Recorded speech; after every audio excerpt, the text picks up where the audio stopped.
සිංහ ලග්නෙහි ඔබව ආයුබෝවන් කියලා පිළිගන්න. අද මම ඔබට ඉදිරිපත් කරන්න හදන්නේ 20යි 25 ලග්න පලාපල. මම දිගු කාලයක ඉඳලා ඔබට ලග්න පලාපල ඉදිරිපත් කරනවා. ඒ වගේම ලග්න පලාපල ඉදිරිපත් කරන කාලය අතරතුර ඔබ දිනන සුබ දිනයක් මම ඉදිරිපත් කරනවා. ඔබ දිනන සුබ දිනේ දැනගෙන ජීවිතේ ජයග්‍රහණය කරපු විශාල පිරිසක් මට කතා කරලා කියලා තියෙනවා. මම මේ මාසෙත් ඔබට ඔබ දිනන සුබ දිනේ ඉදිරිපත් කරනවා. ඔබේ සුබ දිනේ දැනගෙන ඔබේ ජීවිතේ ජයග්‍රහණය කරගන්න. සිංහ ලග්නෙමේ ඔබට මේ මාසයේ සුබ දින 4ක් තියෙනවා. දෙවනිදා, 9 වෙනිදා, 23 වෙනිදා, 24 වෙනිදා කියන්නේ සුබ දින 4ක් වෙනවා. මේ සුබ දින ඔබට හරියටම ගැලපෙනවද? ඒ කියන්නේ ඔබේ කේන්දරය අනුව හරියටම ගැලපෙනවද කියලා දැනගන්න කැමති නම් ඉසුරු ලංකා YouTube නාලිකාවට ඔබගේ උපන්දිනය, ලග්නය, නැකත එවන්න. ඔබ දිනන සුබ දිනය මම හරියටම එවන්න. ඔබ දිනන සුබ දිනය ඔබ දැනගත්තොත් ලොතරැයි වාසනා, මැණික් වාසනා, නොසිතූ ධනලාභ ලැබීමේ සුබ දිනයක් වෙනවා. ඒ වගේම තමයි ජෝතිෂ සිද්ධාන්ත අනුව තෝරා ගන්නා මේ සුබ දිනය ඔබේ ජීවිතයේ ජයග්‍රාහීම සුබ දිනය බවත් විශ්වාසයෙන් මතක තියාගන්න. ඒක නිසා ඔබේ සුබ දිනය දැනගෙන ජීවිතේ ජයග්‍රහණය කරගන්න. මේ මාසයේ ඔබට අසුබ දිනත් දෙකක් තියෙනවා. 6 වෙනිදා 7 වෙනිදා කියන්නේ ඔබට අසුබ දින දෙකක් වෙනවා. අසුබ දින දෙකේදී ඔබ ඔබේ පදිංචි එහෙම වෙනස් කරන්න බලාපොරොත්තුවෙන් ඉන්නවනම්, ඒ කියන්නේ අලුත් නිවසකට, අලුත් තැනකට යන්න බලාපොරොත්තුවෙන් ඉන්නවනම් මේ දින දෙක 6-7 කියන දින දෙක නම් කොහෙත්ම අරගන්න එපා. ඒ කියන්නේ මේ දින දෙක අසුබ දින දෙකක් නිසා. ඒ වගේම තමයි අසල්වැසියන් සමග, නෑදෑයින් සමග ප්‍රශ්න ගැටලු ඇති වෙන්න පුළුවන්. සමහර වෙලාවට ඔබ නොකරපු වරදකට පවා පැටලෙන්න ඉඩකඩ වැඩි දින දෙකක් නිසා ඔබ මේ දින දෙක ගැන වැඩිපුර සැලකිලිමත් වෙන්න ඕනේ. ඒ වගේම තමයි බැරි වෙලාවත් එවැනි ප්‍රශ්නයකට පැටලුණොත් ඔබේ කීර්ති නාමය, ගෞරවය වුණත් නැති වෙලා යන්න පුළුවන් දින දෙකක් කියලා කියන්න ඕනේ. මේ මාසයේ ග්‍රහ ගෝචර තත්ත්වය බැලුවහම ඔබගේ ලග්න ස්ථානයේ සිකුරු හා කේතුද, දෙවැන්නේ රවි හා බුධද, තුන්වැන්නේ කුජද, 11 වැන්නේ ගුරුද, සෙනසුරු අටවැන්නේද, රාහු හත්වැන්නේද ග්‍රහ ගෝචර තත්ත්වයෙන් තමයි මේ මාසේ ආරම්භ වෙන්නේ. මේ මාසේ නම් ඔබේ ජීවිතේ සුබ අසුබ මිශ්‍ර ඵල ඇති වෙන්න පුළුවන් මාසයක් කියලා කියන්න ඕනේ. ඒ කියන්නේ මේ මාසේ ඔබේ ජීවිතේ මිශ්‍ර ඵල ඇති වෙන්න පුළුවන් මාසයක් වෙනවා. මේ මාසේ මැද භාගයේ වෙනකොට ඔබට ධනෙ ලබා වෙන්න පුළුවන්. ඒ කියන්නේ මුදල් අතින් යහපත් වෙන්න පුළුවන් ග්‍රහමාරුවක් සිද්ධ වෙනවා. ඒ වගේම තමයි ඔබේ බලාපොරොත්තු ඉටු වෙන්න පුළුවන් කරුණාකාරණා ඔබට යහපත් විදිහට සිද්ධ වෙන්න පුළුවන් ග්‍රහමාරු කීපයක් සිද්ධ වෙනවා. ඒ කියන්නේ ඔබට මුදල් අතින් යම්කිසි ප්‍රශ්නයක් තිබුණා නම් ඒ ප්‍රශ්නේ විසඳෙන කාලවකවානුවක් කියලා කියන්න ඕනේ. ඒ කියන්නේ ඔබ අතට වැඩිපුර මුදල් ලැබෙන කරුණාකාරණා ඇති වෙන කාලවකවානුවක් වෙනවා. හැබැයි ඔබට වැඩිපුර මුදල් ගැවසෙන කාලවකවානුවක් ඇති වුණත් ඔබට අවාසහගත තත්වයකුත් ඇති වෙන්න පුළුවන්. ඒ කියන්නේ මුදල් ලැබීම් මාර්ග වැඩි වෙනවා වගේම ඔබේ සිතත් විනෝදකාමී සිතුවිලි වලින් වැඩිපුර පිරවෙන්න පුළුවන්. ඒ කියන්නේ සිතුවිලි වැඩි වෙන්න පුළුවන්. එවැනි තත්වයක් ඇති වුණොත් ඔබට නිෂ්ඵල වියදම් වැඩි වෙන්න පුළුවන්. ඒ කියන්නේ නිෂ්ඵල වියදම් වැඩි වීම වගේ කියන්නේ ඔබේ කොච්චර මුදල් ලැබුණත් ඒ මුදල් හානි වෙන්න පුළුවන් කාලයක් කියලා. ඒ කියන්නේ මුදල් ලැබීම මාර්ග වැඩි වුණත් මුදල් ලැබුණත් ඒ මුදල් වලට හානි ඇති වෙන්න පුළුවන් කාලවකවානුවක් වෙනවා. විශේෂයෙන්ම මුදල් ගනුදෙනු වලදී නම් ඔබ ගොඩක් ප්‍රවේශම් වෙන්න ඕනේ. ඒ කියන්නේ රැවටීම්, මුලාවීම් වගේ දේවල් වලට අහු වෙන්න පුළුවන් කාලවකවානුවක් හින්දා. මොකද විශේෂයෙන්ම කියන්න ඕනේ ඔබේ ජීවිතේ ඉතාමත් සැලසුම් සහගතව අරගෙන යන්න ඕනි කාලයක් වෙනවා. මොකද ඔබට මේ පවතින කාලවකවානුවේ තදබල ඒරාෂ්ටක කාලවකවානුවකුත් පවතිනවා. ඒ කාලවකවානුවත් එක්ක ඔබේ ජීවිතේ යම් කිසි ගැටලු ප්‍රශ්න ඇති වෙන්න පුළුවන් ඉඩකඩ වැඩි හින්දා.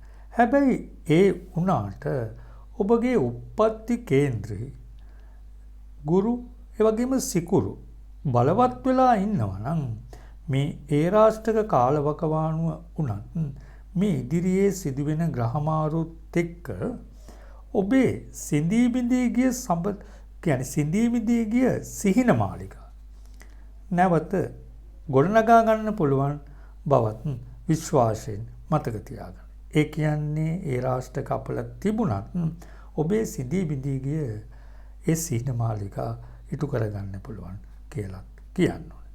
ඒ වගේම තමයි රැකියා කටයුතු වල නියුතු අයට රැකියා ස්ථානවල මතභේද ප්‍රශ්න ඇති වෙන්න පුළුවන්. විශේෂයෙන්ම කියන්න ඕනි ඔබ රැකියා කරන ස්ථානවල ඔබ කොතරම් හොඳින් වැඩ කරත් ඔබට හොඳක් නම් අහන්න නොලැබෙන කාලවකවානුවක් වෙනවා. ඒ වගේම තමයි ඔබට රැකියා ස්ථානවල ප්‍රශ්න ගැටලු ටිකක් වැඩි වෙන්න පුළුවන්. නමුත් මොන ප්‍රශ්න ගැටලු ආවත් ඔබ ඉවසීමෙන් හා බුද්ධියෙන් රැකියා කටයුතු කරගෙන යන්න ඕනේ කාලවකවානුවක් කියලා කියනවා. විශේෂයෙන්ම කියන්න ඕනේ විදේශගත රැකියා කටයුතු වල යෙදෙන අයට රැකියා ස්ථානවල නම් ගැටලු ප්‍රශ්න ඇති වෙන්න පුළුවන්. විශේෂයෙන්ම සතුරු කරදර මතු වෙන්න පුළුවන් කාලවකවානුවක් වෙනවා. හැබැයි සතුරු කරදර මතු වුණත් ඔබට මේ මාසයේ මුදල් ලැබීම් මාර්ග ඇති වෙන්න පුළුවන්. ඒ කියන්නේ ඔබ නොසිතන විදිහේ මුදලක් ළඟා වෙන්න පුළුවන් කාලයක්. ඒ කියන්නේ මුදල් ලැබීමේ යම්කිසි ප්‍රවණතාවයක් තියෙනවා. ඒ විතරක් නෙමෙයි යම්කිසි කෙනෙක් ඔබෙන් ඈත් වෙලා හිටියනම් එහෙම නැත්නම් යහළුවෙක් එහෙම නැත්නම් යෙහෙළියෙක්. ඒ යහළුවා හෝ යෙහෙළිය ඔබට නැවත ලන් වෙන කාලයක් වෙනවා. සමහරට ඔබේ සිතේ යම්කිසි දුකක් තිබුණා නම් ඒ දුක තුරන් වෙන කාලයක් කියලා කියනවා. ඒ වගේම තමයි ව්‍යාපාර කටයුතු වල යෙදෙන අයට යහපත් කාලයක් වෙනවා. ආදායම් මාර්ග වැඩි වෙනවා. ඒ විතරක් නෙමෙයි ඔබට සේවක සේවිකාවන් පිළිබඳ ප්‍රශ්න ගැටලු තිබුණා නම් ඒ ප්‍රශ්න ගැටලු ඉවත් වෙනවා. ඔබට හොඳ සේවක සේවිකාවන් ලැබෙන කාලයක් කියලා කියන්න ඕනේ. ඒ විතරක් නෙමෙයි ඔබේ ව්‍යාපාර කටයුතු දියුණු කරගන්න හොඳ ශක්තියක් වගේම හොඳ සේවක සේවිකාවන් ලැබෙන කාලයක් වෙනවා. ඒ වගේම තමයි අවිවාහක අයට මංගලෝගේ උදා වෙන කාලයක් කියලා කියනවා. ඒ කියන්නේ ඔබේ විවාහයට හොඳ සහකරුවෙක් සහකාරියක් සොයාගන්න සුබම සුබ කාලයක් කියලා කියනවා. විශේෂයෙන්ම කියන්න ඕනේ විවාහ ප්‍රමාද වුණ අයට විවාහයට තිබුණ බාධා ඉවත් වෙනවා. සමහරට ඔබ සම්බන්ධතාවයක් පවත්වාගෙන යන කෙනෙක් වෙන්න පුළුවන්. ඒ නමුත් දැනට විවාහයට යම්කිසි බාධාවක් තියෙන්න පුළුවන්. එවැනි බාධා තිබුණා නම් ඒ බාධා ඉවත් වෙන කාලයක් වෙනවා. ඒ වගේම තමයි යුගදිවි ගත කරන අයට යම්කිසි වෙලාවක දරුවෙක්ගේ ප්‍රශ්නයක් නිසා පීඩාවකට පත් වෙලා හිටියා නම් ඒ පීඩාවන් ඉවත් වෙන කාලයක් කියලා කියන්න ඕනේ. ඒ වගේම තමයි යම්කිසි සහෝදර සහෝදරියන් සමග ගැටලු ප්‍රශ්නයක් මතුවලා තිබුණා ඒ ගැටලු ප්‍රශ්න විසඳී යන කාලයක් වගේම පවුලේ හැමම එකට එකතු වෙලා විනෝද වෙන්න පුළුවන් අවස්ථාවන් ගොඩනැගෙන කාලයකුත් වෙනවා. ඒ වගේම තමයි ඔබගේ දෙමව්පියන් කෙරෙහි වැඩි උනන්දුවක් දක්වනවා වගේම දෙමව්පියන්ගේ අඩුපාඩුකම් සොයලා බලලා කටයුතු කරන කාලයක් වෙනවා. ඒ වගේම ඔබට දෙමව්පියන්ගේ යම්කිසි උරුමකම් හිමිකම් වගේ දේවල් ලැබෙන්න තියෙනවා නම් ඒ දෙමව්පියන්ගෙන් උරුමකම් හිමිකම් ලැබීමේ වාසනාව වැඩි කාලයක් කියලා කියනවා.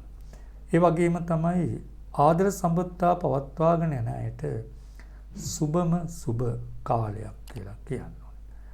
ඔබ යම්කිසි වෙලාවක අවුරුදු ගණනක් ඇසුරු කළා ඔබේ සම්බන්ධතාවය බිඳී ගිහිල්ලා තියෙනවා නම් නැවත ඒ සම්බන්ධතාවයේ ගොඩනගා ගන්න පුළුවන් සුබ කාලයක් වෙනවා. ඒ කියන්නේ සිඳී බිඳී ගිය සම්බන්ධතා නැවත ගොඩනැගෙන කරුණාකාරණා ඇති වෙන කාලයක් වෙනවා. ඒ වගේම තමයි ඔබගේ සම්බන්ධතාවයට දෙමව්පියන්ගෙන් වැඩිහිටියන්ගෙන් අකමැත්තක් තිබුණා නම් ඒ අයගේ කැමැත්ත ලැබෙන කාලයක් වෙනවා. ඒ විතරක් නෙමේ ඔබගේ සම්බන්ධතාවයට විරුද්ධවාදීන්ගෙන් යම් කිසි ප්‍රශ්න ගැටලු තිබුණා නම් ඒ ප්‍රශ්න ගැටලු විසඳෙනවා වගේම දෙමව්පියන්ගෙන් ඔබේ ආදරයට ආශිර්වාද ලැබෙන කාලයක් කියලා කියනවා.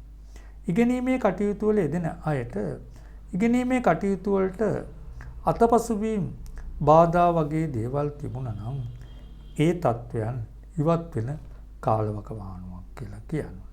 විශේෂයෙන්ම කියන්න ඕනේ ඔබ අලුත් දෙයක් ඉගෙන ගන්න බලාපොරොත්තු වෙනවා නම් මේ කාලවකවානුව අලුත් දෙයක් ඉගෙන ගන්න සුබම සුබ කාලයක් වෙනවා. ඒ වගේම තමයි විශ්ව ශක්තියින් හරහා කටයුතු කරන අයට ඒ විශ්ව ශක්තියින් ප්‍රගුණ කරගන්න සුබ කාලයක් වෙනවා. ඒ විතරක් නෙමේ ඔබට එවැනි ශක්තියින් ප්‍රගුණ කරගන්න හොඳ ගුරුවරුන් ලැබෙන කාලයක් කියලා කියන්න ඕනේ. ශරීර සුවය ගැන බැලුවොත් නම් ශරීර සුවය ගැන ඔබ වැඩිපුර අවධානය යොමු කරන්න ඕනි කාලයක් කියලා කියන්න ඕනේ.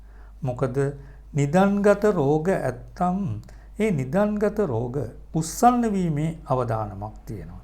ඔබ නිදන්ගත රෝග වලින් පෙළෙන කෙනෙක් නම් ඔබ ඒ ගැන වැඩිපුර සැලකිලිමත් වෙන්න කියලා කියනවා.